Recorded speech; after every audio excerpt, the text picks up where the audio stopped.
همه زیباجویان عزیز. به اولین ویدیوی آموزشی من از آکادمی فرشته خوش اومدید. اینجا قراره با هم وارد دنیای جذاب و تخصصی اکستنشن موژه بشیم.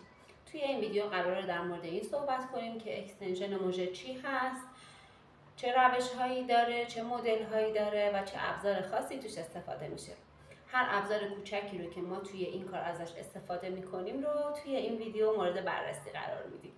اگه به دنیای زیبایی علاقه داری و میخوای به صورت حرفه‌ای یاد بگیری، جای درستی اومدی. با من همراه شو که با هم شروع کنیم. سلام مجدد. اولین ابزاری که ما بهش نیاز داریم پنس‌ها هستن. ما به 2 نوع پنس نیاز داریم. پنس سرصاف برای جدا کردن موژه‌های طبیعی که این هستش و پنس سرکج یا خم برای جدا کردن موژه‌ها و کار اکستنشن یا کاشت موژه ازش استفاده میشه. دقت کنید که پنس ها باید تمیز، تیز و دقیق باشن. اگر پنستون سرش کج بشه، خم بشه و روی هم نخوابه، شما به هیچ عنوان نمیتونید کار اکستنشن رو انجام بدین و موژه ها رو تار به تار کار کنید. ابزار دوم ما چسب مخصوص اکستنشن هست که باید خشک شدن سریع و دوام بالایی داشته باشه، ضد حساسیت باشه، مورد تایید باشه، برند باشه و در یک محیط کاملا مناسب نگهداری بشه.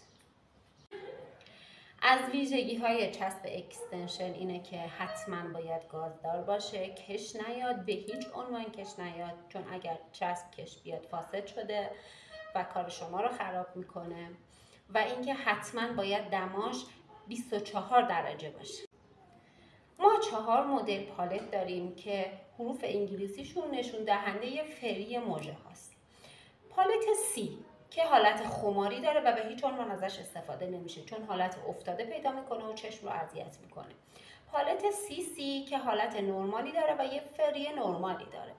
پالت D که حالت ریز و کوچیک داره و یه مقدار پفدار هستش و یه فری خوبی داره. و یه پالت دیدی داریم که اصلا خوب نیست، خیلی فره و میزنه به پشت پلک. پس در بهترین حالت اینه که شما از پالت CC و D استفاده کنید.